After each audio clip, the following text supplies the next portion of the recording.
Madeira, the Anglican Church of Brisbane says it's been duped because its church has been used as a backdrop for a show involving adult content creators. Tell us what happened. Yeah, so the Anglican Church of Brisbane claims that it was misled by the producers of a Stan show called Turned On Dirty Sexy Money, which is an 8-part docudrama on, these top 1% of OnlyFans stars. And what happened was there's this storyline in the show which follows Lee Phillips, and like a British OnlyFans star.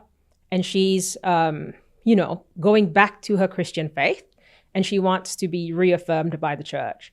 So she goes to St. John's Cathedral on Ann Street and talks to the dean, Dr. Peter Catt. And in episode 5, he, talks about how people are people are not what they do for work. So he's seemingly aware of what she does. They don't shy away from the fact that she's a sex worker.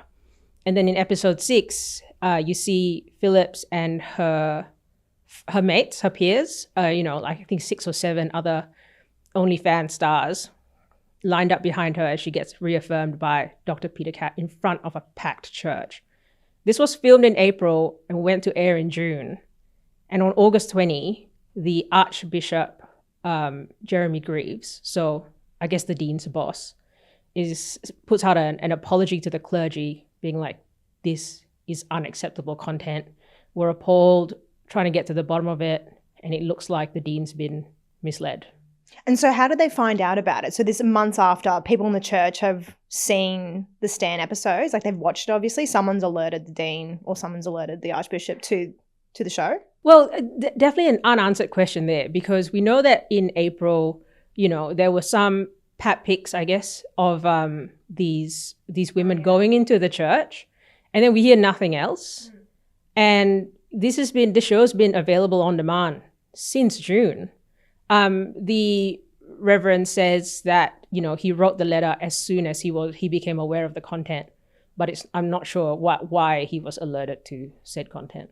I wonder if there was like the people in the packed church, if they were actors or if they were actually members of the clergy, like members of the community, church community. There appear to be members of the community because the Reverend has asked for Stan, and Stan has complied by blurring some people. There you could have seen some like kids who were there on the Sunday at church. Okay, so they're definitely members of the public then, because they wouldn't have signed the forms.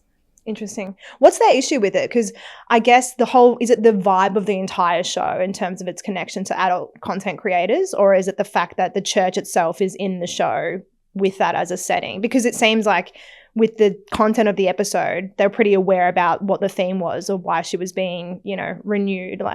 Yeah, well, I guess Reverend Greaves in his letter, based on his letter, would disagree with that. He is of the view that the cathedral was told that this was a documentary about life's complexities and faith and a woman's journey to go back to her faith after some past sex work. That's how he phrased it in the letter. It's the current sex work that they have an issue with. Yes, then you would make that assumption. Okay, and so what happens now? Stan has to remove the episode? Is that his request was for some imagery, or people who in the clergy who are not Dr. Catt to be blurred. Okay, so even the dean No, the dean can remain unblurred.